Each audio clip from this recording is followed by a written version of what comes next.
You're 30 years old, sitting in a boardroom you designed, and the people across from you, people you hired, are telling you that you need to leave. Not because you failed, because you succeeded too hard in the wrong direction.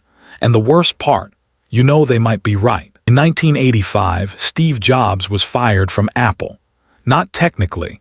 There was no security escort, no box of belongings, but the result was the same.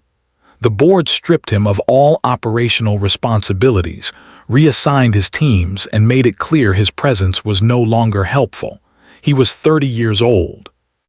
He'd co-founded the company 9 years earlier in his parents' garage, taken it public, made himself a multimillionaire by 25, and now he was being politely told to find something else to do with his time. The reason wasn't complicated. Apple had brought in John Sculley, a seasoned executive from PepsiCo, to run the company because Jobs, frankly, couldn't. He was brilliant at product vision, obsessive, uncompromising, occasionally cruel about it, but he had no idea how to manage a company that employed thousands of people. He'd poured everything into the Macintosh, which launched in 1984 to enormous hype and then sold poorly. It was too expensive. It was underpowered. The software library was thin. Jobs kept insisting it was perfect. The board disagreed. Sculley disagreed. Eventually, they had a quiet conversation about whether Steve should remain in charge of the Macintosh division. The answer was no. Jobs tried to orchestrate a boardroom coup to oust Sculley. It failed. The board sided with Sculley. Jobs was reassigned to a vague, ceremonial role with no teams, no projects, no influence. He kept showing up to the office for a few months, sitting in his office, attending meetings where no one asked his opinion. Then he stopped showing up. He sold all but one share of his Apple stock. Not out of spite, well, partially out of spite, but because he needed the money for what came next, and also because holding onto it felt unbearable. He was watching his company continue without him, and it was doing fine. Not great, but fine, which somehow made it worse. He started a new company called NeXT. The pitch was straightforward. Build a computer for universities and researchers, something powerful and elegant that could handle serious work. He poured $12 million of his own money into it. He hired some of the best engineers from Apple. He rented a sleek office. He commissioned a famous designer to create the company logo for $100,000, which in 1985 was an obscene amount of money to spend on a logo. But Jobs had a specific idea about how things should look, and compromise made him physically uncomfortable. The first NeXT computer shipped in 1989, 4 years after the company was founded. It was beautiful. It had a magnesium cube casing. It ran a sophisticated operating system called NeXT Step. It was aimed at universities, researchers, people doing serious computational work. It cost $6,500. The target market, universities, couldn't afford it. NeXT sold around 50,000 units total over its entire hardware lifespan. Apple was selling millions of Macs. IBM compatibles were everywhere. NeXT was a niche product for a market that didn't quite exist yet. Jobs had also bought a small computer graphics division from Lucasfilm in 1986 for $5 million. It was a side project, something to keep him busy. The division made high-end graphics computers and software. It wasn't profitable. It laid off staff regularly. Jobs kept it alive mostly by writing checks. The division eventually pivoted to making animated short films as a way to showcase its rendering software because no one was buying the computers. The shorts were clever, they won awards, they made no money. By the early 1990s, Jobs was running 2 companies that were bleeding cash. NeXT wasn't profitable. Pixar, the graphics division, wasn't profitable. He'd invested over $50 million of his own money into these projects. He was still wealthy, but he wasn't Steve Jobs in 1985 wealthy. He'd gone from being the famous co-founder of Apple, the boy genius on magazine covers, to being the guy who left Apple and started 2 companies no one cared about. There's a specific kind of humiliation that comes from public failure after public success. It's not just losing, It's losing while everyone watches and remembers when you won. Jobs gave interviews during this period where he tried to sound confident about NXT's future, but you could see it in his face. He looked tired. He was in his mid-30s, which is young, but he had the expression of someone who'd already lived the best part of his life and was now managing the aftermath. He tried to sell NXT in 1993. No one wanted it. He stopped making NXT computers entirely and pivoted the company to just selling the NXT Step operating system as software. Fewer employees, smaller offices, tighter budget. It was the move you make when you're trying to stop the bleeding. Pixar was worse. By 1994, Jobs had poured over $60 million into it. It had never turned a profit. It was surviving on short-term contracts with Disney to produce animated commercials and one experimental project, a full-length computer-animated film called Toy Story. The project had been in development for years. Disney controlled the rights and the budget. Pixar was essentially a vendor. If Toy Story failed, Pixar was done, and Jobs knew it. He tried to sell Pixar multiple times during this period. Microsoft looked at it. Hallmark looked at it. Oracle's Larry Ellison, one of Jobs' few close friends, declined. No one wanted to buy a company that made expensive rendering software and had a side project making cartoons. Jobs was attending Pixar meetings, sitting in on story development sessions for Toy Story, trying to figure out how to keep the company alive long enough to finish the film. He wasn't doing this because he loved animation or believed in the project.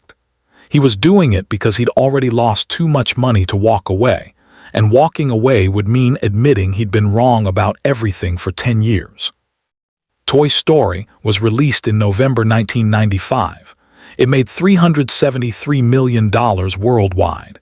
It was the highest-grossing film of the year. Pixar went public a week after the film's release. Jobs owned 80% of the company. His shares were worth over $1 billion overnight. NXT was still struggling. The operating system was elegant, well-designed, technically sophisticated, and almost no one was using it. A few universities, some researchers. It had a small, dedicated user base, but it wasn't growing. The company was still losing money. Jobs had stopped talking about NXT in interviews unless someone specifically asked. Then, in late 1996, Apple announced it was buying NXT for $429 million. Apple needed a modern operating system. Its current OS was outdated, unstable, and the company had spent years failing to build a replacement. NXT's operating system was exactly what Apple needed. Jobs came with the deal, initially as an advisor. It's worth pausing here to clarify what this looked like. Apple in 1996 was in bad shape. It was losing money. Its market share had collapsed.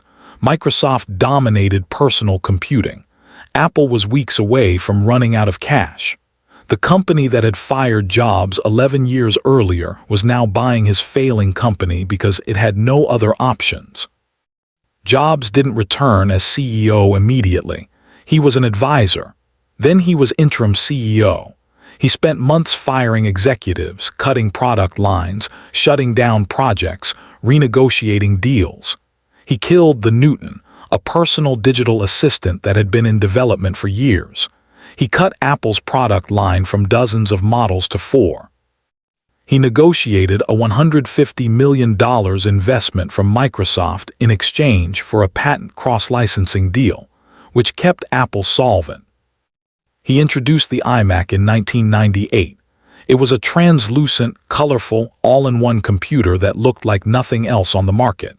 It was aimed at consumers who found traditional computers intimidating. It had no floppy drive, which was controversial, but Jobs didn't care. It sold 800,000 units in its first 5 months. Apple was profitable again.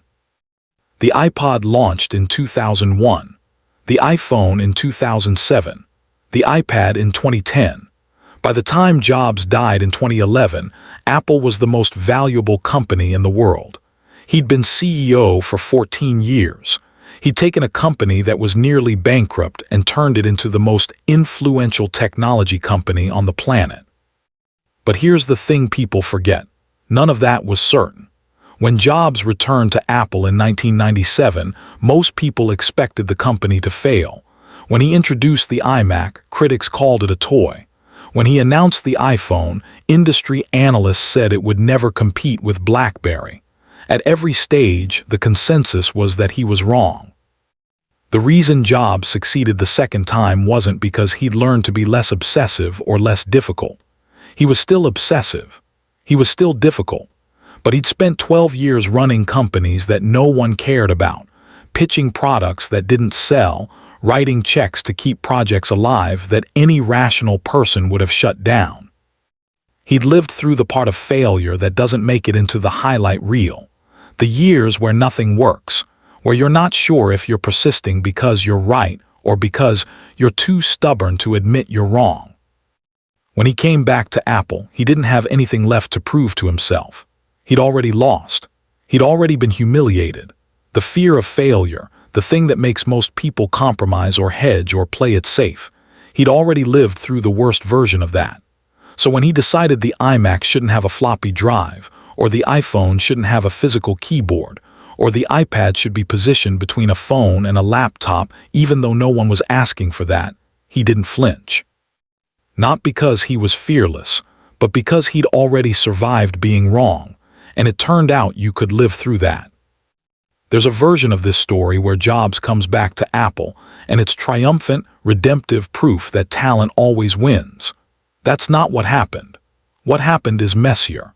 He came back because Apple was desperate and NeXT had the only operating system available. He succeeded because he'd spent 12 years learning what it felt like to be irrelevant, and when he got a second chance, he didn't waste time trying to make everyone comfortable. The question isn't whether you're talented. The question is whether you're willing to keep going when no one's watching, when the project isn't working, when the easy move is to stop. Most people stop. They stop because it's rational, because the data says it's not working, because the people around them are saying it's not working. And most of the time, those people are right. But occasionally, very occasionally, someone keeps going anyway. Not because they know they're right, but because they've already lost everything that mattered, and at that point, what's left to protect? You already know how that feels.